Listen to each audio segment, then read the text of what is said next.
사랑합니다. 옆에 분들과 인사할까요? 사랑합니다. 축복합니다. 인사하겠습니다. 잘 지내셨습니까? 너무 추운 한 주였죠? 네.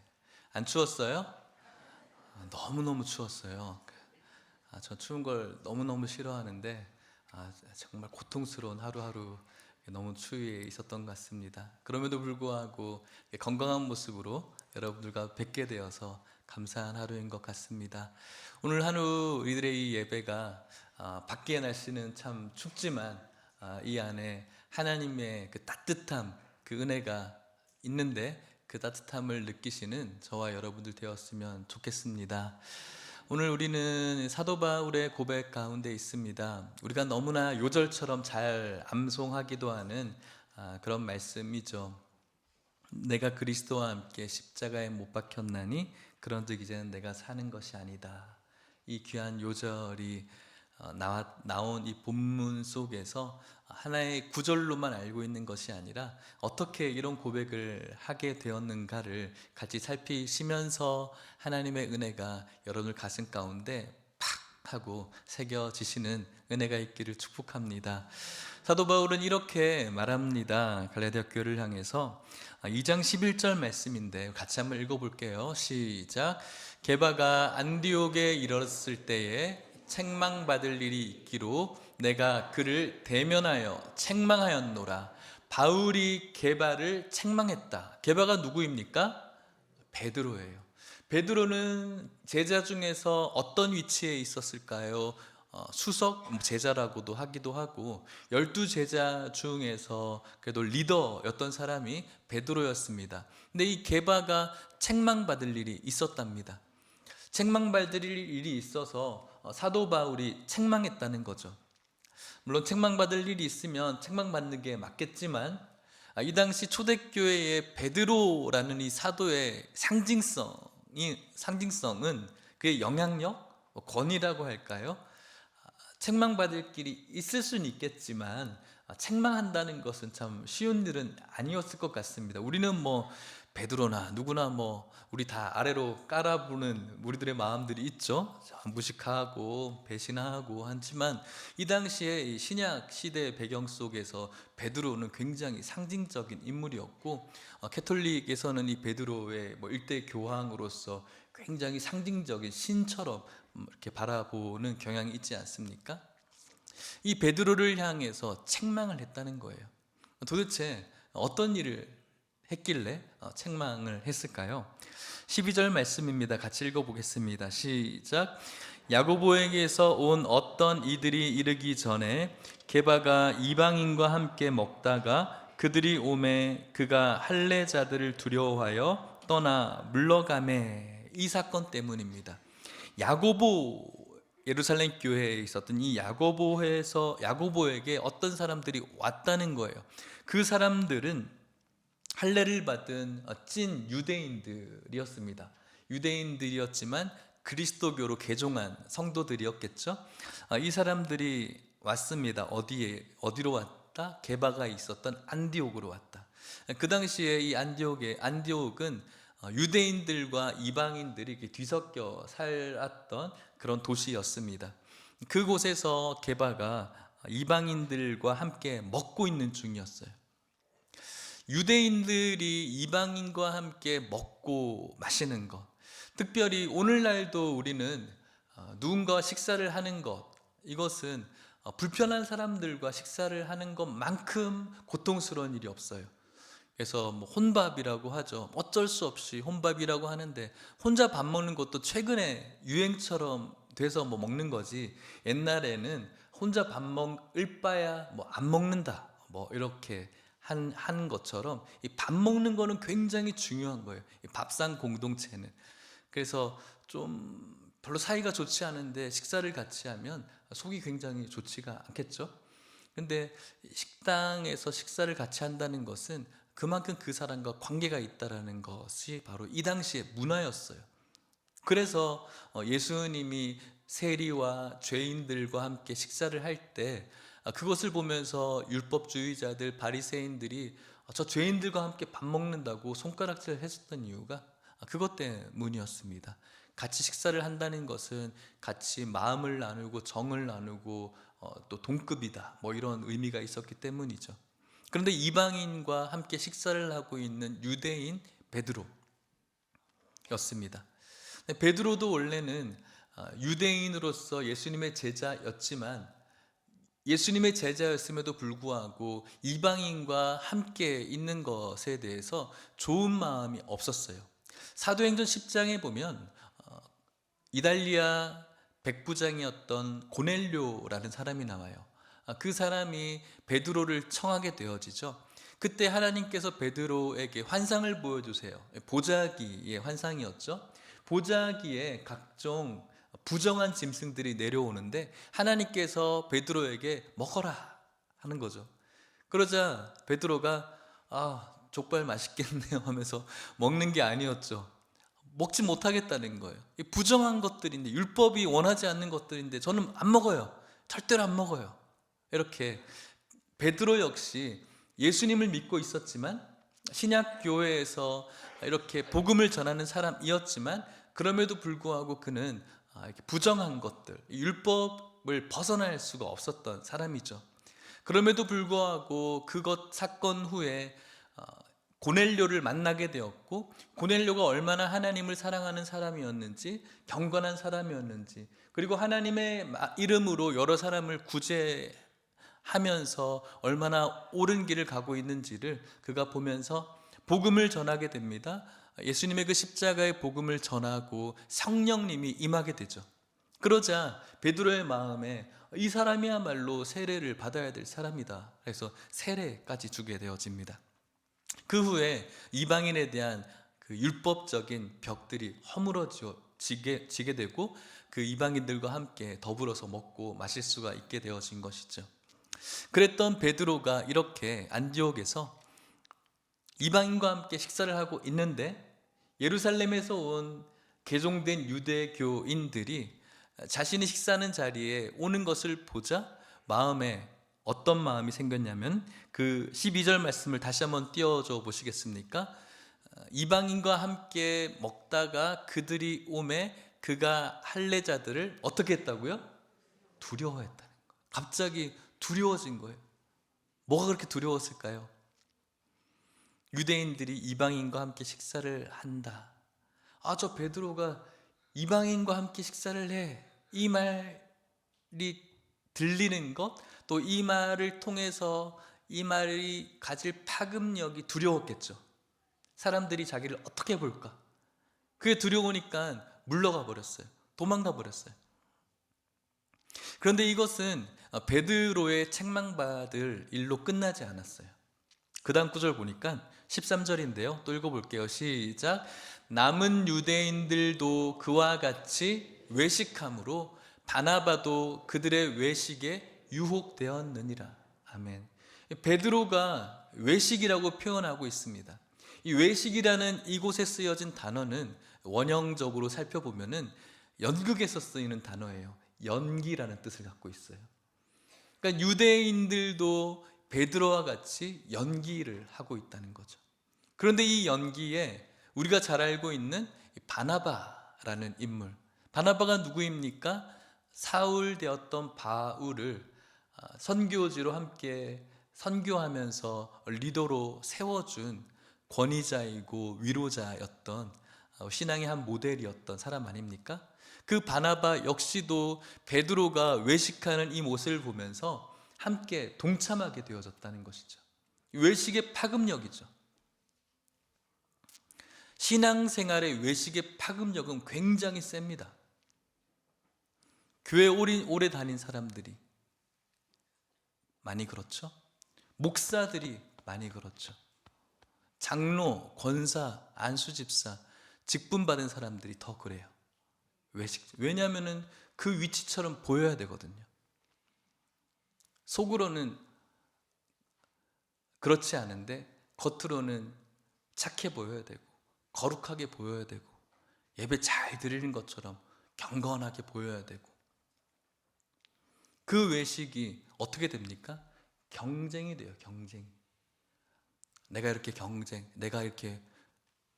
이러니까 옆에 있는 장로님도 나도 저런 모습 보여야지. 다른 권사님도 나도 이렇게 기도 열심히 하는 것처럼 보여야지. 정말로 주님을 사랑하는 마음으로 섬기고 예배드리고 봉사하고 그분과의 가까운 교제를 위해서 기도하는 것이 아니라, 저 권사님도 하니까 나도 더 잘해야 돼, 저 장로가 하니까 나도 더 있어 보여야 돼, 더 거룩하게 보여야 돼, 내가 더 예배를 더 많이 드려야 돼, 내가 더 많이 봉사해야 돼. 누군가에게 경쟁이 되어져 버리는 거예요. 그러니까 이 한 명의 외식이 다른 사람들도 외식하게 되어지는 그런 모습이 되어지는 거예요. 특별히 바나바 같은 사람도 여기에 동참해 버리는 거죠. 그렇게 칭찬받았던 사람들도 말이죠. 그것을 사도 바울이 지금 책망하고 있는 겁니다. 14절 말씀에 보면은, 그러므로 나는 그들이 복음의 진리를 따라 바르게 행하지 아니함을 봤다. 복음에 따라 복음의 진리에 바로 된 것이 아니라는 거예요. 저렇게 하는 모습이, 외식적인 모습이 연기하고 있는 것이 복음의 진리를 따라 바르게 가고 있지 않는 것. 모든 자 앞에서 게바에게 이르되 네가 유대인으로서 이방인을 따르고 유대인답게 살지 아니하면서 어찌하여 억지로 이방인을 유대인답게 살게 하려 하느냐. 너 유대인으로서 이방인처럼 살고 있잖아. 그렇게 이방인을 따르고 유대인답게 살고 있지 않은 이 모습 가지고 이방인과 함께 교제하고 있는데, 지금 네가 도망간 행위는 네가 꼭 유대인인 것처럼, 그래서 이 이방인들이 이방인을 만나면 이런 모습을 보여야 되는구나 라고 착각하게끔 지금 네가 잘못하고 있다는 것이죠. 그러면서 이제 설교와 복음을 말해주고 있는 겁니다. 15절 말씀에 보면, 우리는 본래 유대인이요 이방 죄인이 아니로되. 우리는 유대인이다, 이방 죄인이 아니다. 이 명제는, 이 문장은 유대인들, 선민의식을 가지고 있는 유대인들에게 있었던 말씀이죠. 우리는 유대인이다, 우리는 날 때부터 유대인이다, 우리는 날 때부터 하나님의 선택받은 사람이다, 우리는 날 때부터 의로운 사람들이다. 그런데 이방 사람들은 죄인이다. 우리 유대 족속에 아는 사람들은 유대가 아닌 이방 죄인이다. 이 사람들이 가지고 있었던 사고방식, 우리는 하나님의 백성으로서 의로운 자들이다, 율법이 있기 때문에. 그런데 사도 바울은 그렇게 이야기하는 것을 맞다라고 긍정하는 것이 아니라 그것이 아니다라는 것을 이야기하기 위해서 반어적으로 표현하고 있는 거예요. 무슨 말씀이냐면 16절 말씀에 사람이 의롭게 되는 것은 본래 유대인이 아니라 사람이 의롭게 되는 것은 율법의 행위로 말미암음이 아니다. 오직 예수 그리스도를 믿음으로 의롭게 된다는 거예요. 우리가 유대인이기 때문에 의로운 것이 아니다. 그 율법을 지킴으로써 이방인과 먹지 않는 그런 율법을 지키는 것 때문에 의로워지는 것이 아니잖아. 예수 그리스도를 믿는 믿음으로 우리나 아니면은 죄인이라고 하는 이방인이 다 의로워지는 것이다라고 사도 바울이 이야기하고 있는 거예요. 우리도 그리스도 예수를 그것 때문에 믿나니 이는 우리가 율법의 행위로서가 아니고 그리스도를 믿음으로써 의롭다함을 얻으려 함이라. 율법의 행위로서는 의롭다함을 얻을 육체가 없다는 거예요. 그러니까 있어 보이는 척 하지 말라는 거예요. 오늘날 종교는 있어 보이는 척 하는 그런 성도들이 너무너무 많이 있다라고 저는 확신합니다. 예전에 봤던 책 중에서 공자가 죽어야 나라가 산다라는 책이 있어요. 우리나라의 유교 때문에 다변화되어지는 이 세계 정세에 빨리 반응하지 못하고 우리 것들을 지키는 어떤 잘못된 부분들을 꼬집는 그런 글이었던 것 같아요. 우리 안에 이 유교들이 있어요. 유교, 지키는 것 혹은 보여지는 것. 그래서 우리는 누군가에게 보여지는 것을 굉장히 중요하게 생각해. 그래서 연기, 척 이런 것들을 많이 하죠. 아버지는 어떤 모습이어야 되고, 어른들은 어떤 모습이어야 되고, 그리고 존중받는 사람은 어떤 모습이어야 되고, 그런 상들이 있어요. 그렇게 보여지는 것이 우리들에게 굉장히 중요하죠. 근데 이것이 교회에도 있어요. 목사는 어떻게 보여야 되고, 장로는 어떻게 보여야 되고, 권사는 어떻게 보여야 되고, 그렇기 때문에 그 보여지는 종교의 행위에 우리가 굉장히 열심히 있어요. 예배를 많이 드려야 되고, 그게 나쁘다는 것이 아니에요, 여러분. 이 행위를 이야기하는 거예요. 봉사를 많이 해야 되는 이 행위 자체에 목적이 있는 거예요. 그것을 왜 해야 되는지에 목적이 있는 것이 아니라 이것을 하는 자체에 목적이 있는 거예요. 그것은 연기죠. 마음에 동기가 없는데, 동기는 있겠죠. 누군가에게 잘 보이고 싶은 동기, 교회 오래 다닌 것처럼 보여주고 싶은 동기, 목사로서 보여주고 싶은 동기, 장로 권사로서 중직으로서 누군가에게 좀 잘 보여주고 싶은 동기, 잘 믿고 있는 사람인 것처럼 경건하게 나를 보여주고 싶어하는 동기가 있겠죠. 근데 그 동기는 아주 잘못된 동기이고 하나님께서 의롭다라고 인정하는 동기가 아니죠. 이런 율법의 어떤 행위로도 의롭다라고 말할 수가 없다는 거예요. 예배 그 자체로, 섬김 그 자체로, 일주일에 한 번 교회 나오는 그 자체로 그것이 의로워지는 것이 아니에요. 그것은 제사죠.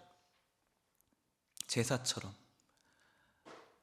일주일에 교회 한 번 안 나오면 뭔가 마음에 꺼림칙하고, 뭔가 벌 받을 것 같고, 제사를 안 지내면은 뭔가 불효하는 것 같고, 뭔가 조상님들이 잘 안 해줄 것 같고, 이런 마음으로 제사 드리는 것처럼 이런 유교적인 제사적인 문화가 우리들에게도 있는 거예요. 뭔가 일주일에 한 번 교회 안 나오면 마음에 꺼림직하고 벌 받을 것 같은 그런 마음, 그것은 예배를 안 드리는 것과 마찬가지죠. 예배 안에 있어도 그런 마음으로 예배를 드리는 것은 하나님 기뻐 받지 않으시고, 그것은 예배라고 할 수가 없는 거죠. 그냥 행위죠. 율법의 행위예요. 근데 율법의 행위로는 무엇이라고 말하고 있습니까? 의롭다함을 육체 행위로는 의롭다함을 받을 수가 없다는 거예요. 사도 바울은 이렇게 말합니다. 19절 말씀이죠. 같이 한번 읽어보겠습니다. 19절입니다. 시작. 내가 율법으로 말미암아 율법에 대하여 죽었나니 이는 하나님에 대하여 살려 함이라. 아멘. 나는 이 율법에 대해서 죽었다. 율법에 대해서 죽은 나는 하나님 안에선 산자다라고 말하는 거예요. 내가 율법을 붙들고 있으면 그것은 하나님 앞에서 죽은 거예요. 구원은, 의로움은 우리들의 노력으로 받는 것이 아니에요. 은혜로 받는 거예요. 하나님의 선물이에요. 우리의 노력과 공로로 받는 것이라면 하나님이 주신 그 은혜를 안 받겠다는 거예요. 밀어내는 거예요. 은혜 주십시오, 은혜 받고 싶어요 라고 이야기하면서 이런 공로와 이 행위에, 이 행동 자체에 우리들의 마음이 가 있다면 그것은 우리들에게 주는 그 은혜의 통로를 스스로 막고 있는 것과 마찬가지입니다. 율법이 아니라, 누군가에게 보여지기 위해서 하는 행위가 아니라 하나님 안에서 우리가 겸손히 낮아지며 그분이 주시는 은혜를 갈구하는 것, 그것이 바로 의로운 삶이라고 할 수가 있겠습니다. 어떻게 가능한가? 그것이 바로 오늘 우리가 읽은 요절이겠죠. 20절 말씀 믿음으로 고백해 볼까요? 시작. 내가 그리스도와 함께 십자가에 못 박혔나니 그런즉 이제는 내가 사는 것이 아니요 오직 내 안에 그리스도께서 사시는 것이라. 이제 내가 육체 가운데 사는 것은 나를 사랑하사 나를 위하여 자기 자신을 버리신 하나님의 아들을 믿는 믿음 안에서 사는 것이라. 아멘. 내가 그리스도와 함께 십자가에 못 박히는 것이 뭡니까? 그것은 죽는 것이죠. 십자가에 못 박히는 것은 죽는 거예요. 그런데 예수님과 함께 십자가에 못 박히는 것은 죽음과 동시에 그것을 통해서 이제는 나는 죽었지만 그렇게 십자가에 못 박힘으로 말미암아 내 안에 예수님께서는 이제 사시는 것. 내가 십자가에 못 박힌다라는 것은 이제 나의 시선은 없다라는 거예요. 누군가에게 보여지기 위한 율법의 행위는 없다는 거예요. 오직 내 안에 그리스도의 은혜가 있어서 그 은혜 때문에 그 은혜에 감사해서 예배드리고 그 은혜에 감사해서 섬길 수 있고 그 은혜가 충만해서 다른 사람들을 위해서 희생할 수 있고 그 은혜가 있기 때문에 인도네시아든 어디든 우리의 재정과 우리의 시간을 우리의 에너지를 희생할 수가 있는 거예요. 은혜 있기 때문에 그런 거예요. 은혜 있기 때문에. 이제 우리는 남아있는 우리의 육체는 우리들이 살아가는 것이 아니에요.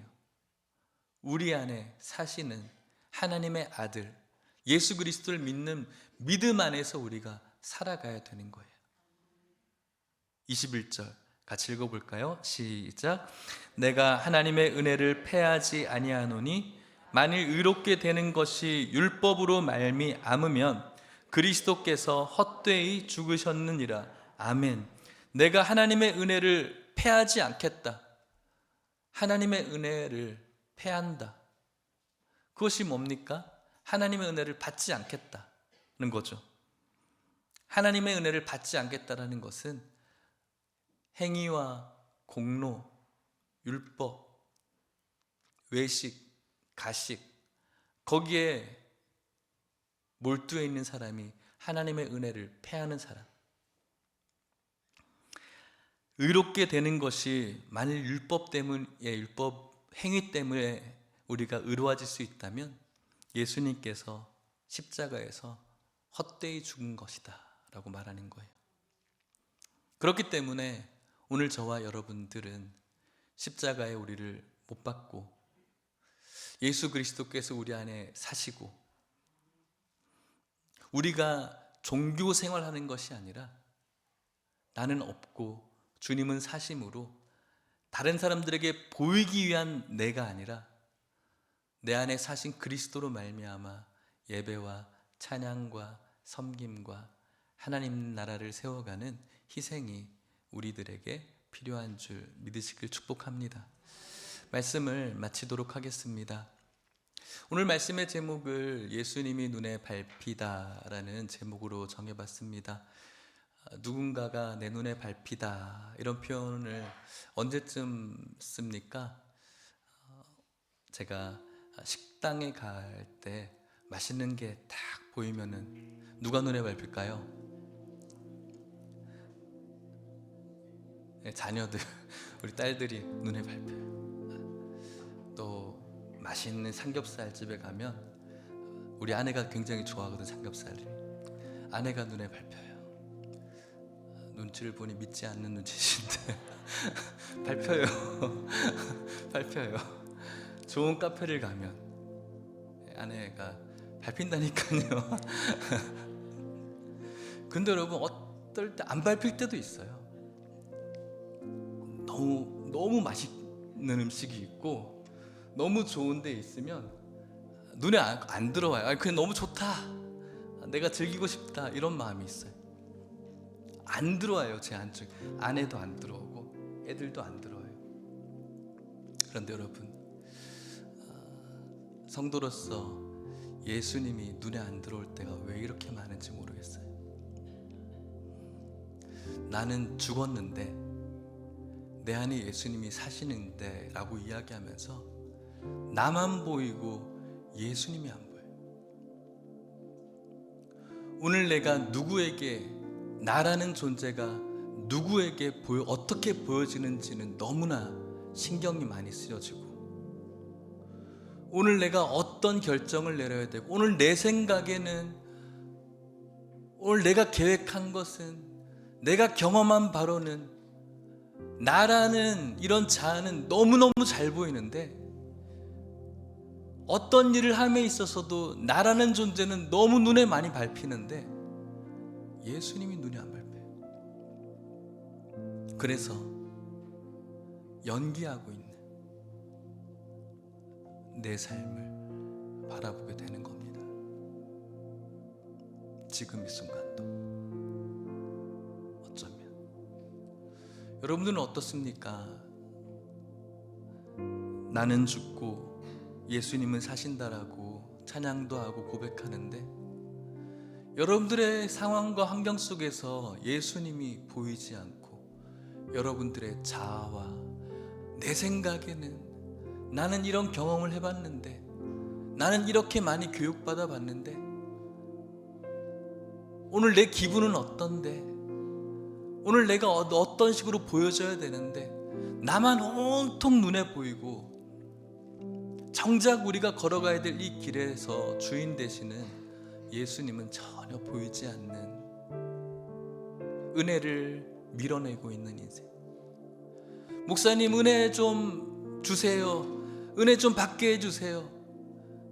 여러분 목사가 은혜 주는 겁니까? 아니에요 여러분. 제가 은혜 줄 수 없어요. 교회 예배 막 찬양으로 팡팡 뛰면서 그러면 그것이 은혜 줄 수 있는 겁니까? 그런 것으로 은혜 주는 거 아니에요. 어떤 분위기에 도취되어질 수 있겠지만 그것이 은혜를 주는 게 아니에요. 은혜는 나는 죽고 예수가 사시면서 우리 눈에 예수님이 밟히기 시작할 때 그때 우리들에게 은혜가 스며드는 거예요. 예배 드리면서 앞에 있는 설교자가 아무리 설교를 뭔가를 해도 찬양팀이 아무리 분위기를 뭔가 은혜스럽게 만들어도 우리 안에 계속해서 연기하고 외식하고 가식하고 내 생각에는 내 뜻에는 내 경험에는 내가 어떤 사람인데 나만 들어와 있다면 그것은 은혜를 패하는 것과 마찬가지. 은혜를 받을 수가 없어요. 받는 척은 할 수 있겠죠. 오늘 너무 좋았어요. 오늘 저 기도 너무 열심히 했어요. 저 눈물도 흘렸어요. 은혜 받는 척은 할 수 있겠지만 은혜가 패해진 것과 마찬가지. 나는 십자가에 죽고 내 안에 예수께서 사셔서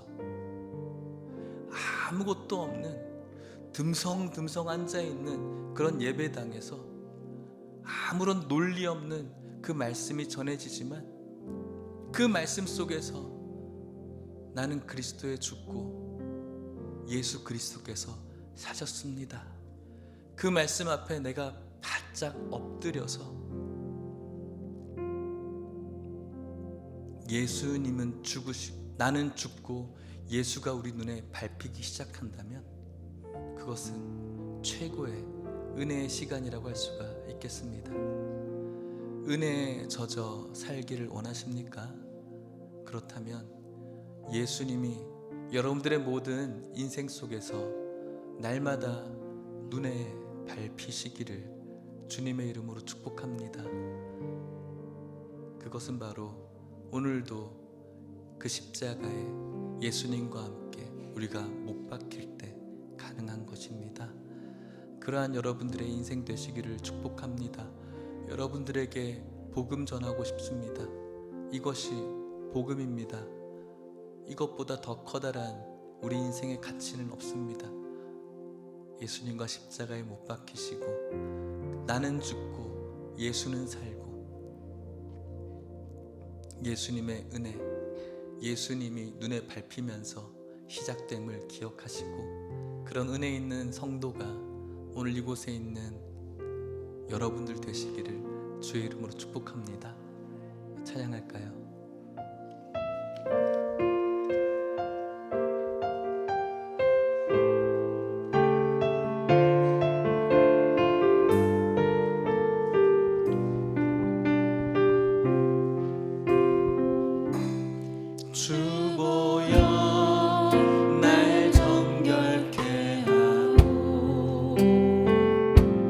주보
연기하지 맙시다, 여러분. 가식하지 말고 외식하지 말고. 너무 복잡하고 힘들지 않습니까? 있는 모습 그대로 주님 앞에 보여주시고 주님의 십자가 붙들고 회개하면 되지 않겠습니까? 있어 보이는 척, 잘 믿는 척, 열심히 한 척, 나를 위한 동기 때문에 하는 그런 경건한 척 하지 말고 예수님 앞에 그저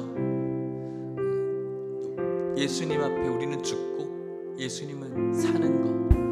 그래서 오늘도 연약한 내 모습 보면서 나는 죽었습니다. 예수님이 눈에 밟히면서 그분이 주시는 은혜 간구하며 하루하루 살아가는 게 그게 진짜 복된 신앙생활 아니겠습니까? 목사, 어떤 직분, 신앙생활 몇 년, 이것이 우리의 구원 보장하지 않습니다. 절대 보장하지 않습니다. 오늘도 그냥 나는 아무것도 아닙니다. 내 안에 예수만 보입니다. 이 고백으로 주님의 긍휼하심을 간구하는 것, 이것이 오늘 저와 여러분들이 걸어가야 될 십자가의 축복의 길임을 믿고, 주님 오늘 내 삶 가운데 나는 보이지 않게 하여 주시옵시고 예수만 눈에 밟히는 그런 축복된 삶이 되게 하여 주시옵소서. 나는 못 박히고 예수님께서 사시는 그런 삶 살기를 원합니다. 우리 주여 한번 간절히 부르짖고 잠깐 기도하시겠습니다. 주여, 하나님 아버지 감사합니다. 이 시간 주님께서 허락하시는 이 귀한 예배를 통해서 나는 죽고 예수님은 사시는, 나는 보이지 않고 예수님만 보이는 그런 삶을 살기를 원합니다. 하나님 아버지, 눈에 보여지는, 누군가에게 어떻게 보여지는 것, 내가 생각하는 것, 내 고집, 내 자존심, 내 자아, 교만 다 내려놓게 하여 주시옵시고 나는 완전히 죽이시고 예수님만 사는, 주님께서 은혜 주시는 그런 신앙생활이 오늘 우리들의 신앙생활 될 수 있도록 축복하여 주시옵소서.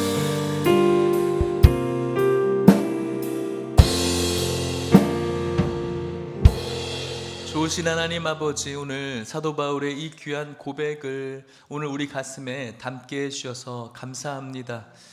하나님 아버지, 우리들이 신앙생활 하지만 베드로처럼 불현듯 누군가에게 보이기 위한 것, 그리고 내가 만족하는 것, 그리고 내 생각, 내 자존심, 내 자아를 앞세울 때가, 그것이 우리들의 눈에 보여질 때가 얼마나 많은지요. 그것은 은혜를 패하는 것이라고 말씀하셨습니다.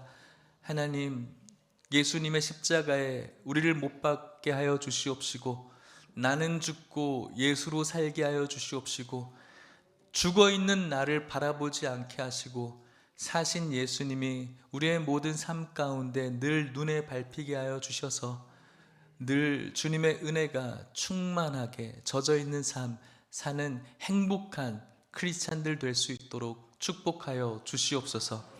지금은 예수 그리스도의 은혜와 하나님의 사랑과 성령의 교통하심이 우리들의 모든 삶의 지경에서 예수님이 눈에 밟히는 그런 축복된 삶을 살기를 원하는 오늘 이곳에 있는 모든 성도님들과 이들의 가정과 사랑하는 하남 예일교회와 다음 세대 가운데 이제부터 영원토록 함께 있을지어다.